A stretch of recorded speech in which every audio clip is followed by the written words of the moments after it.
Tarnished, bring more deaths.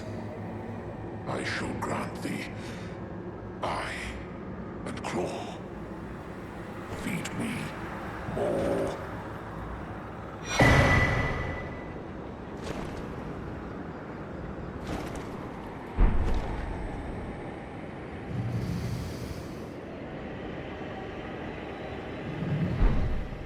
I take it.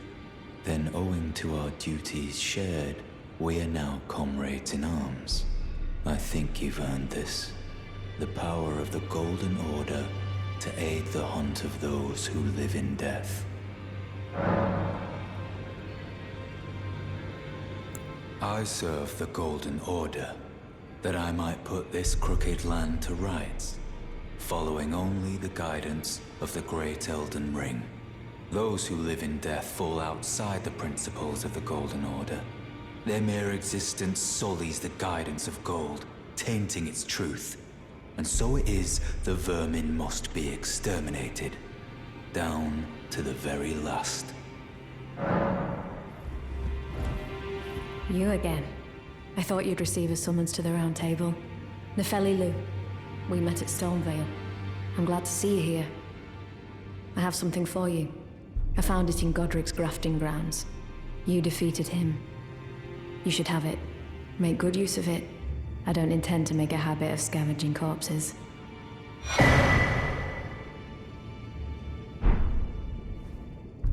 Ah, yes. I wonder if you've met my foster father. He's in his study. The room Ensha's guarding just over there. If you haven't already, I advise you introduce yourself. Father is leader of the Round Table. I'm sure talking to him will be worth your while. It's about time I headed off. I'll see you again, warrior, should the fates deign it. You've received the wisdom of the Two Fingers, have you not? Then, just as promised, I bid you welcome. As a true member of the Round Table, I am known as Gideon Ofnir. As a Tarnished who wishes to stand before the Elden Ring and become Elden Lord, I am accumulating knowledge. To be all-knowing. You now belong to a select group of fellows. As such, I ask that you remain constant. You'll be after more great runes now, eh? Then as your fellow, allow me to divulge a little knowledge. The inheritors of the great runes, the Shard Bearers. We of the Round Table know the location of 5 of them, including the one you defeated. Godrick the Grafted, Lord of Stormvale. General Radahn, who fought Malenia and her rot to a standstill in the Caelid Wilds. Praetor Rykard, Lord of the Volcano Manor of Mount Gelmir. Morgott, the Grace-Given, Veiled Monarch and Lord of Lame Dell. And Rennala, Queen of the Full Moon, ruler of Raya Lucaria's Academy. You'll still be after more great runes, won't you?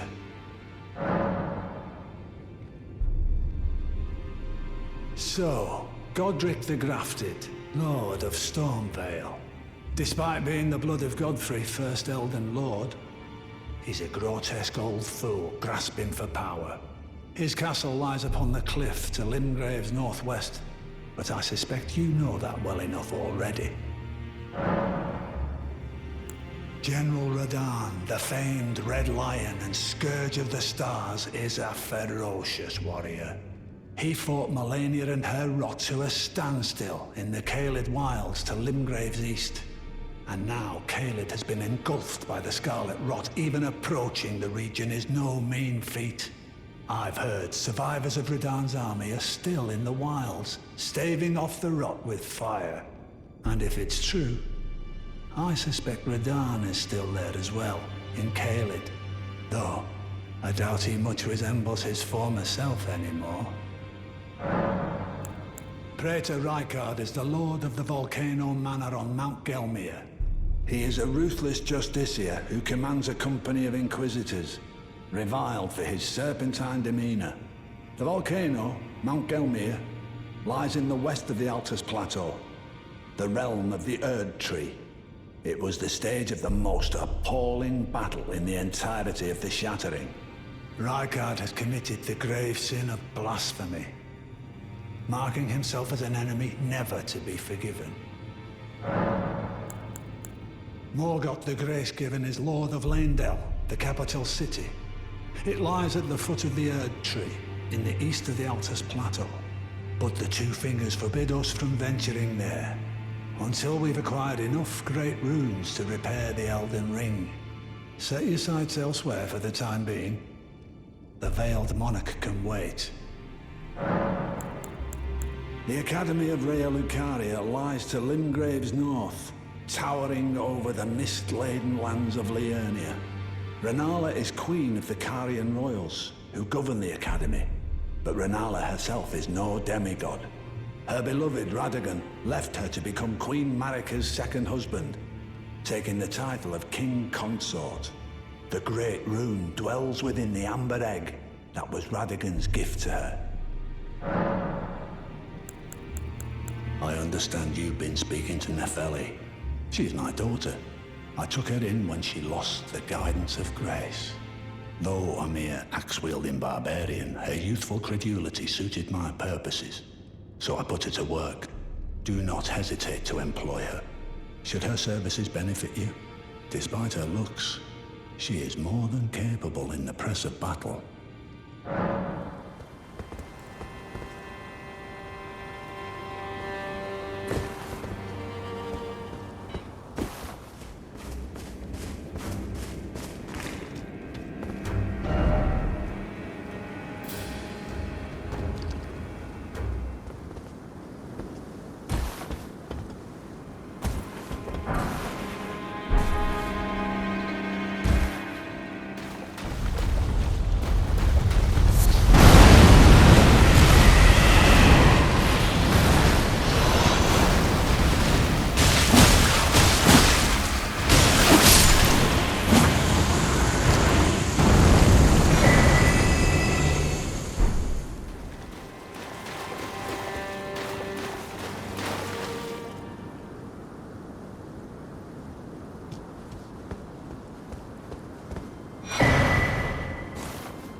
We meet again after all.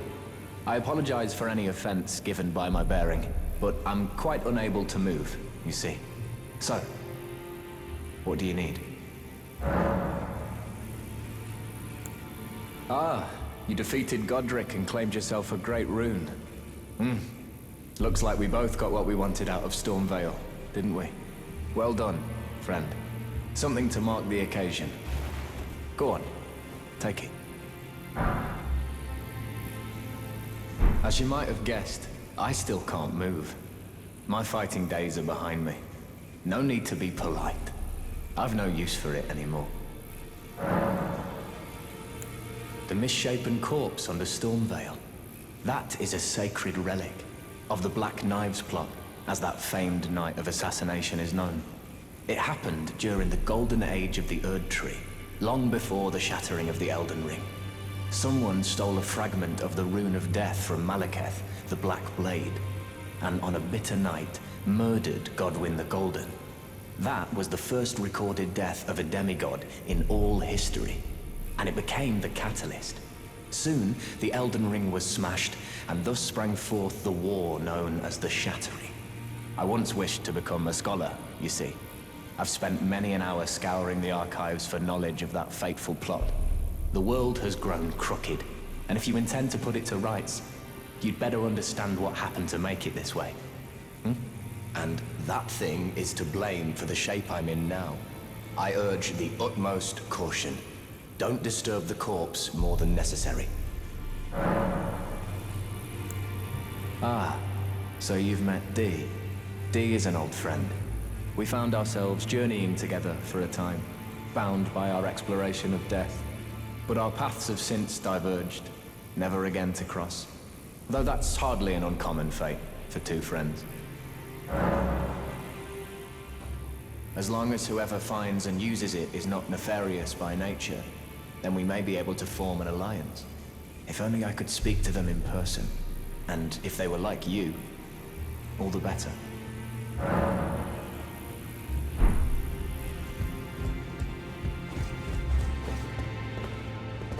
Did you need something else?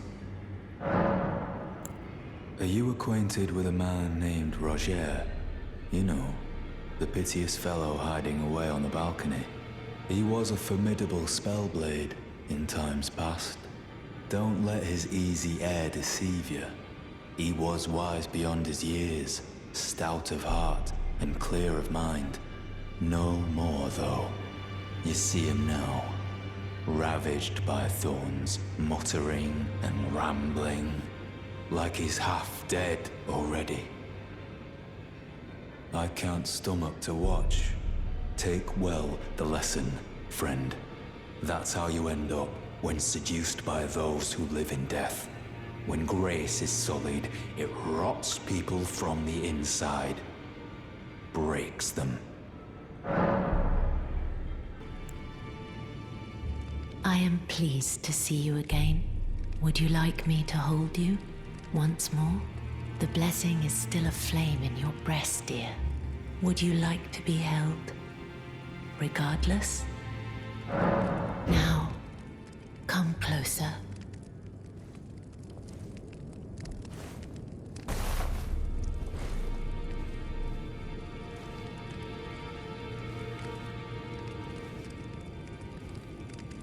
You are so very warm.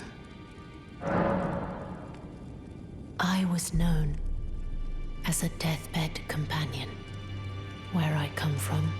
After I received the warmth and lively vigor from a number of champions, I lay with the remains of an exalted noble.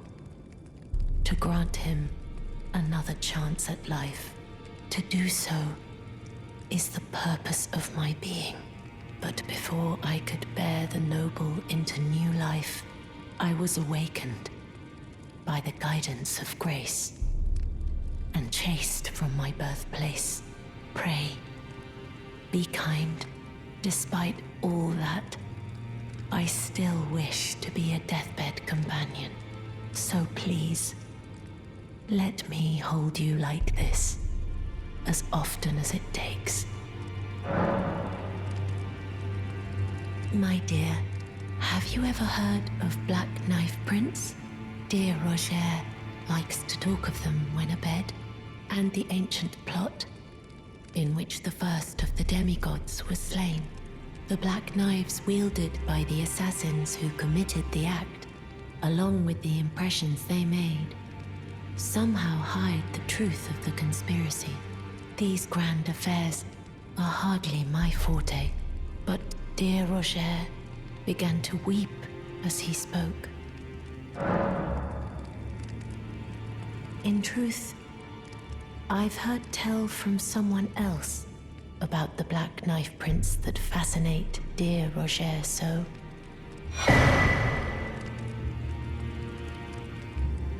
But it wouldn't be right to give this to him, stuck as he is in the Round Table hold. Perhaps you could make use of it?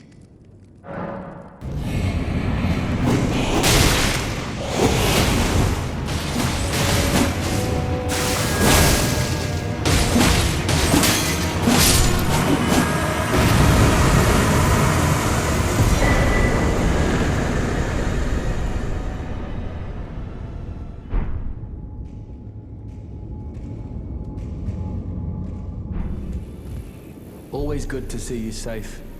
So, this is a black knife print. I can scarcely believe you managed to get your hands on this. You recall our conversation about the Night of the Black Knives, yes? They say the assassins who carried out the deed were scions of the Eternal City. A group entirely of women, arrayed in armor of silver under cloaks which fooled the eye. The knives they wielded, though, were imparted with the power of the Rune of Death through sinister rite.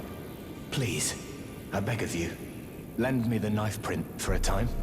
I'd love nothing more than to tease out its secrets. Though only a fragment, a very specific ritual had to be performed to impart the power of the Rune of Death. Traces of the one who performed the rite are sure to remain in the imprint. Half my body has been suffused with death. I'm certain it will help me see.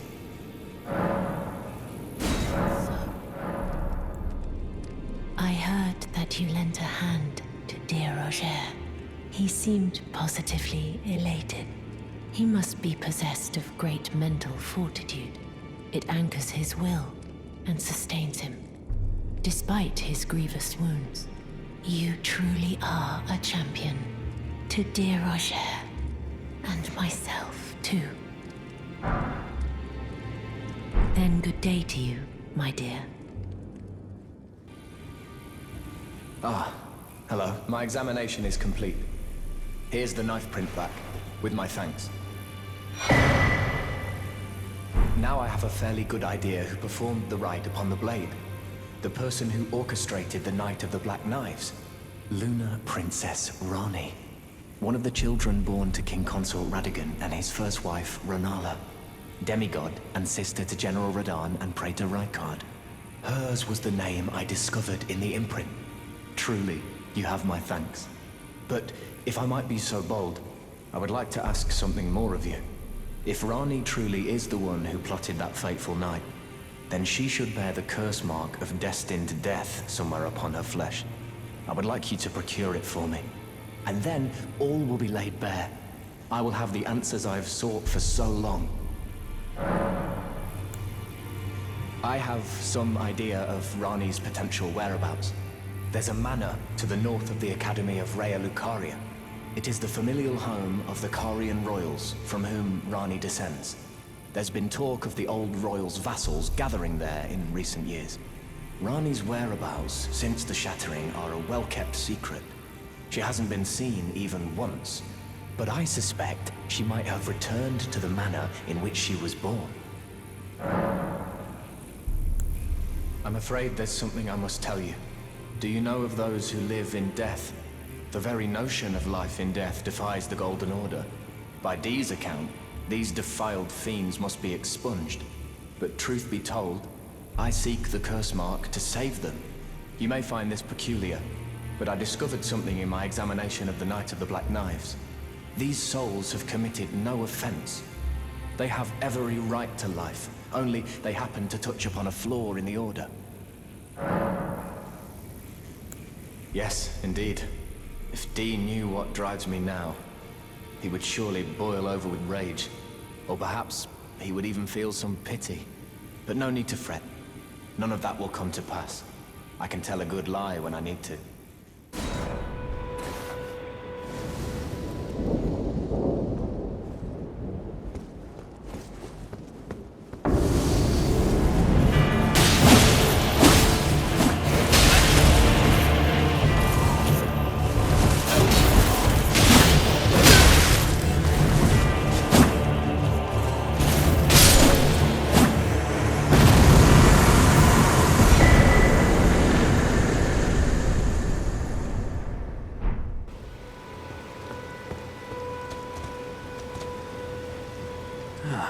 Right. There you are. Had to work for it, but it's done. Don't say I'm not a man of my word. Here's your prize. Oh yes. I should say, if you venture north to Raya Lucaria and come across a venerable blacksmith who's a little on the large side, tell him I sent you, and he'll be sure to treat you right. I owe you one, I reckon. That's enough chit-chat for now. It's time we parted ways.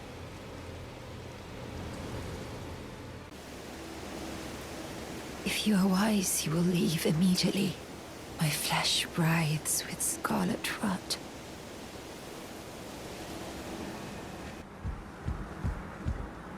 Oh, a pleasure to see you. A pleasure indeed.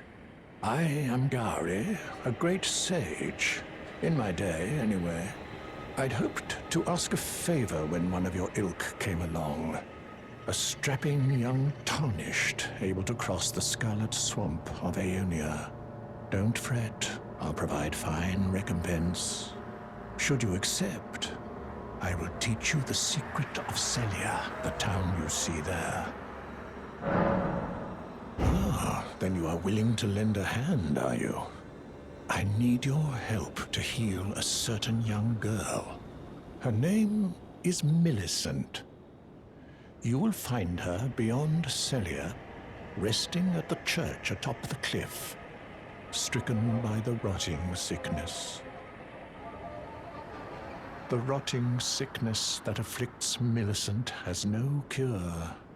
When the Erd Tree flourished, even the demigods could not stave off its effects, despite their nigh godhood. But Millicent's suffering can be ameliorated. For this, you are to find a certain needle. Seek the deep, scarlet swamp of Aeonia outside Celia's bounds.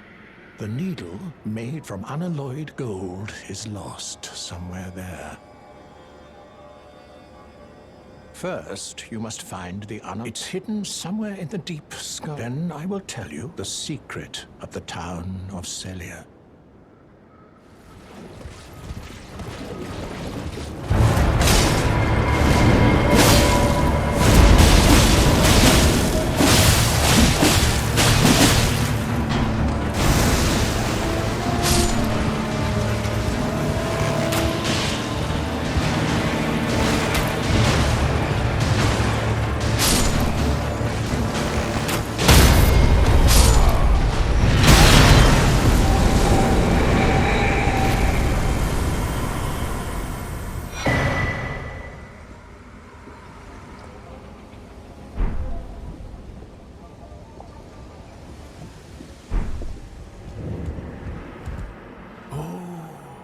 You found the unalloyed gold needle.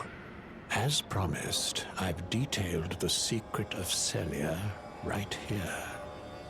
Go on. It's yours. Now let me have a look at the needle.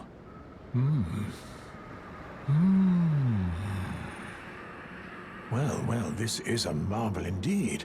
The work of a true artisan, a meticulous, bold craftsman who grasps the essence of life.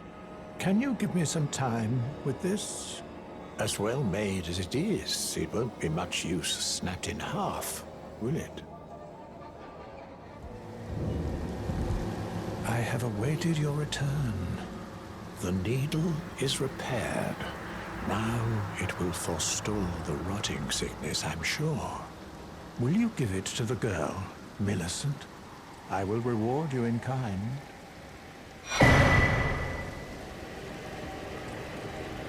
Millicent rests at the church atop the cliff beyond Celia, the town yonder, tended to by the witless pests who worship her, or rather her rotting sickness, as a god.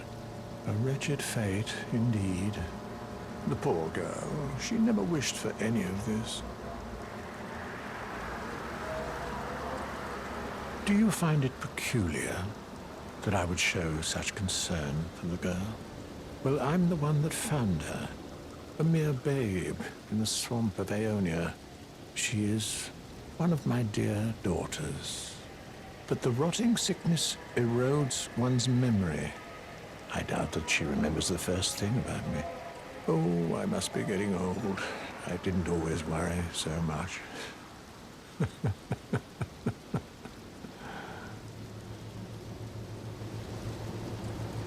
Now, all you need to do is deliver the needle to Millicent. She's convalescing in the church atop the cliff just beyond Celia. Do so, and you shall receive a handsome recompense, of course. If you are wise, you will leave immediately. My flesh writhes with scarlet rot. You ask that I stab myself with the needle to quell the scarlet rot. But how? Never mind. I've decided I would rather trust you than simply continue to spoil from within. Would you mind averting your eyes for a moment?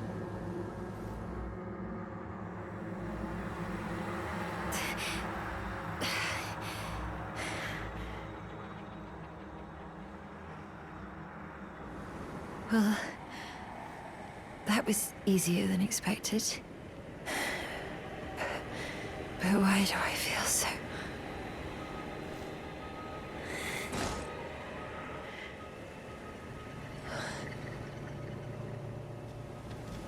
I hoped to see you again. My apologies for when last we met. I fainted before I could even thank you. Everything is as you said. Since inserting the needle, the scarlet rot has ceased to writhe. Even the nightmares have abated. And now, though I can scarcely believe it myself, I can move as I please. Not that I could ever truly repay you, but I would like you to have this, by way of thanks. A token though it is.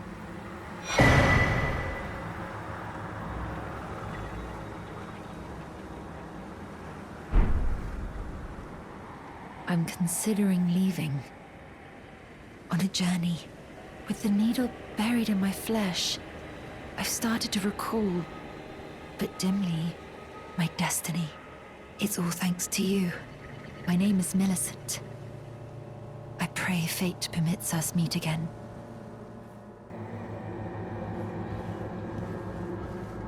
Oh, hello again. Something about this place felt familiar to me, so I decided to pay a visit. Hoping to find someone here, but I've only found emptiness. Perhaps, before my departure, I needed someone to say farewell to. Well, never mind that. I must focus on my journey, for which I have you to thank.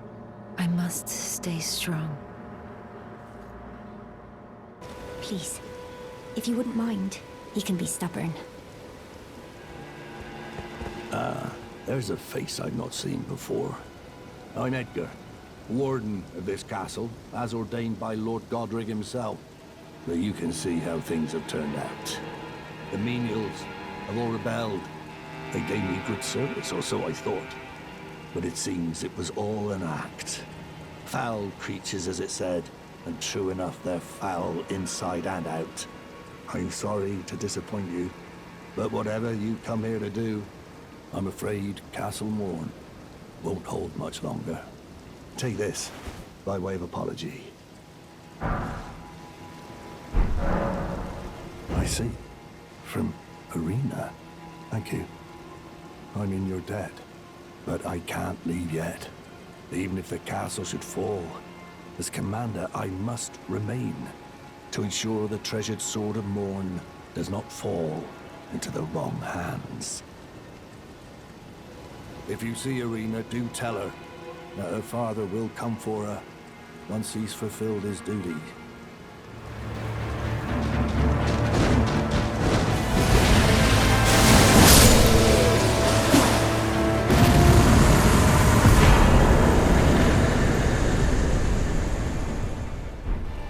I'm in your debt for keeping the sword from those fallen creatures. I'm no longer bound by duty. Once I've rescued Irina, I will spend my remaining days with her. Thanks to you, I will be reunited with Irina and devote my remaining days to her. Irina has a gentle nature, though. I only hope it remains intact.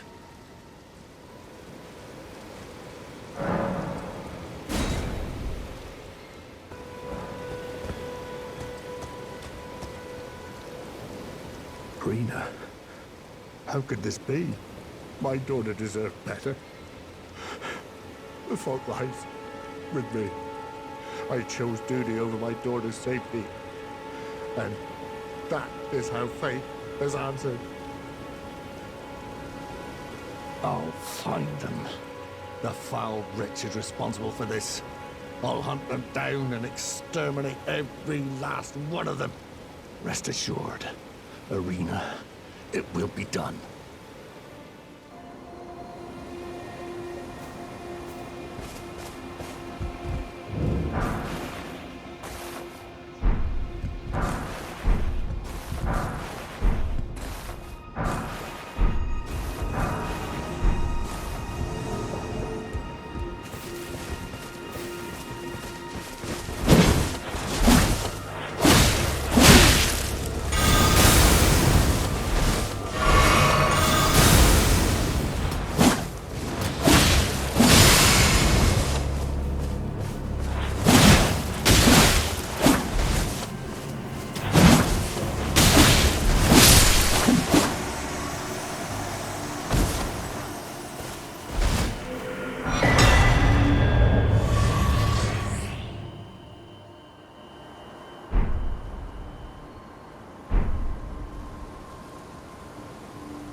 You're tarnished, aren't you?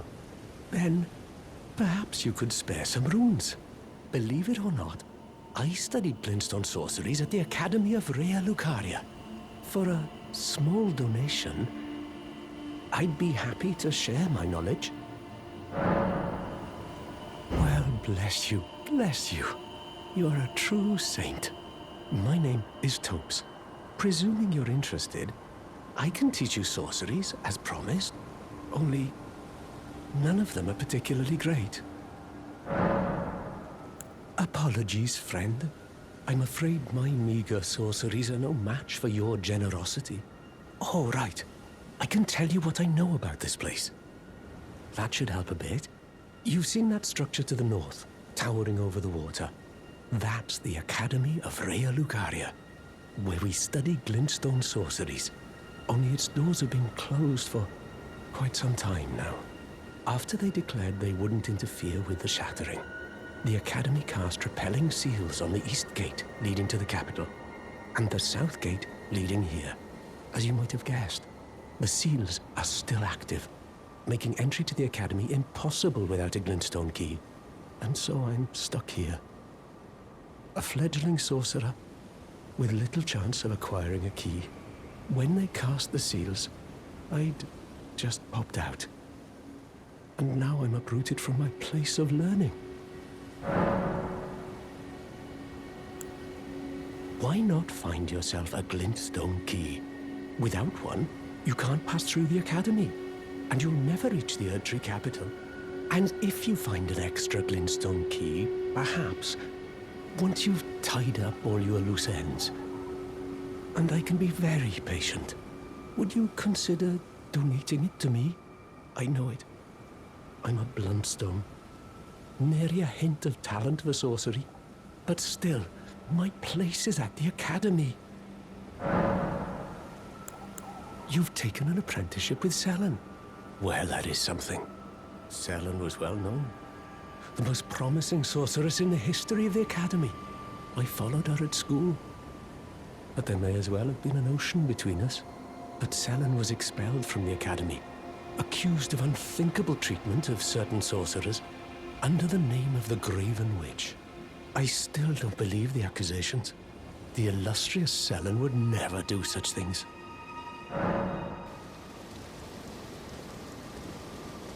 You're tarnished, aren't you? I welcome you to the Church of Vows. I am Miriel, steward of this sacred chamber.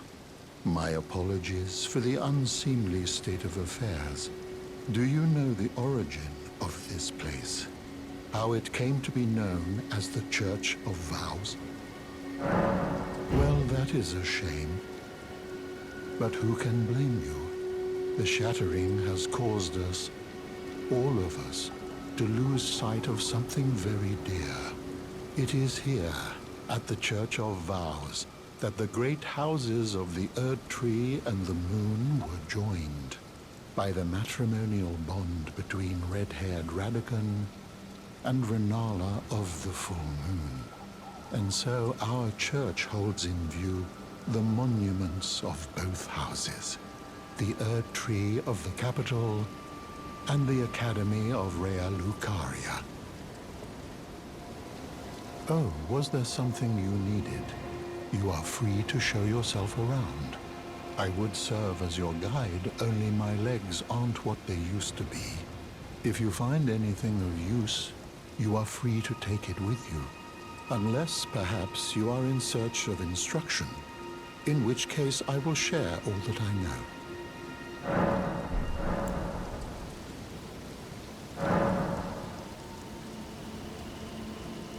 Oh, what have we here? Very well, let us both learn together. Heresy is not native to the world.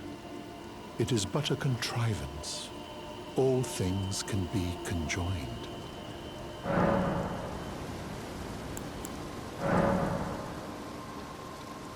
Oh, what have we here? Very well, let us both learn together. Heresy is not native to the world. It is but a contrivance. All things can be conjoined. You wish to know more of Lord Radagon. Lord Radagon was a great champion, possessed of flowing red locks.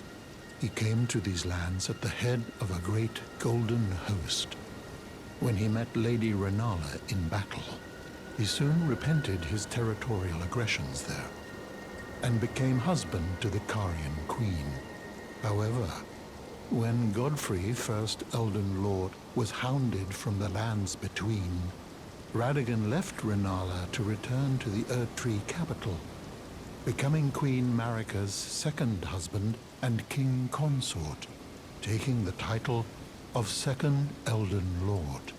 The mystery endures to this day as to why Lord Radagon would cast Lady Rennala aside, and moreover, why a mere champion would be chosen for the seat of Elden Lord. You wish to know more of Lady Rennala. She is queen, head of the Carian royal family, and governor of the Academy of Raya Lucaria, the great and beautiful full moon witch. Sadly, her heart was broken when Lord Radagon left her, and then, when the Academy rebelled against the royals, she was locked away in the Grand Library. You know, it's said that Lord Radagon harbored a secret. A famed sculptor of the Erd Tree capital was once summoned to render Lord Radagon's likeness in giant stature, when he glimpsed the skeleton in Radagon's closet. And as such, it's said the great statue harbors his secret too.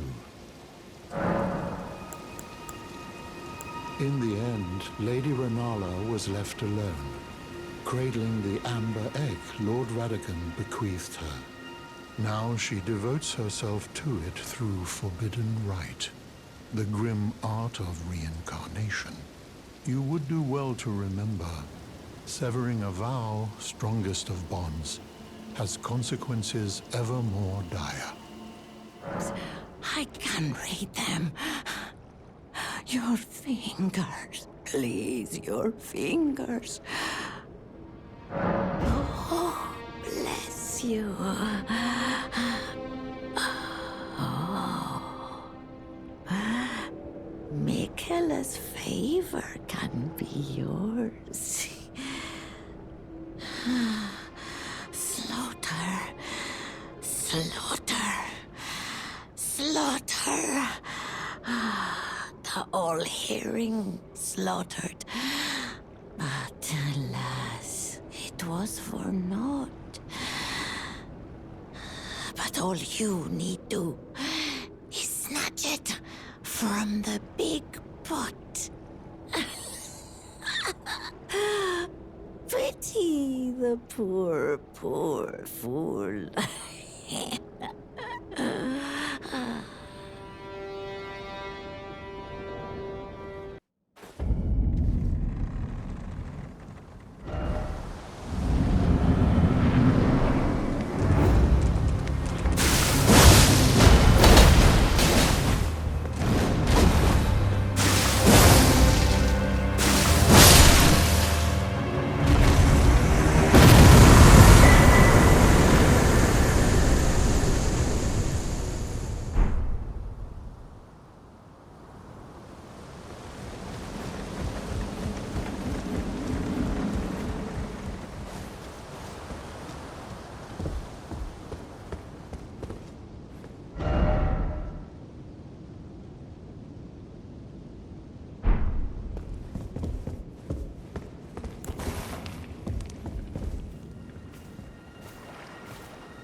Ah, there you are.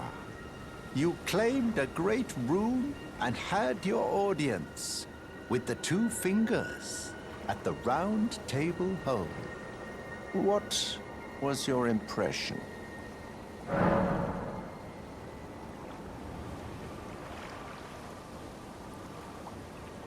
Aha, your intuition serves you well. My doubts had been piling up, you see. The words of the two fingers cannot be trusted. Truly, naught but rambling, senile delusions. I believe that when the Elden Ring was shattered, the two fingers were corrupted, their guidance skewed. Even worse, the fingers harbor no love for our kind. That's the part that irks the most.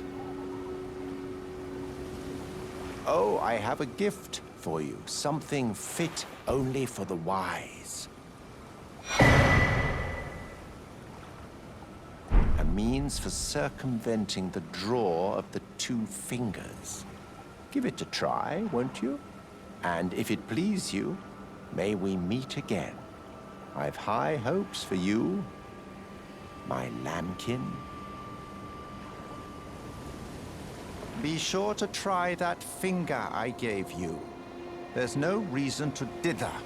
The tarnished were spurned by grace, forsaken by the two fingers. And now they ask you to mend their crumbling world? Your loyalties are misplaced with them.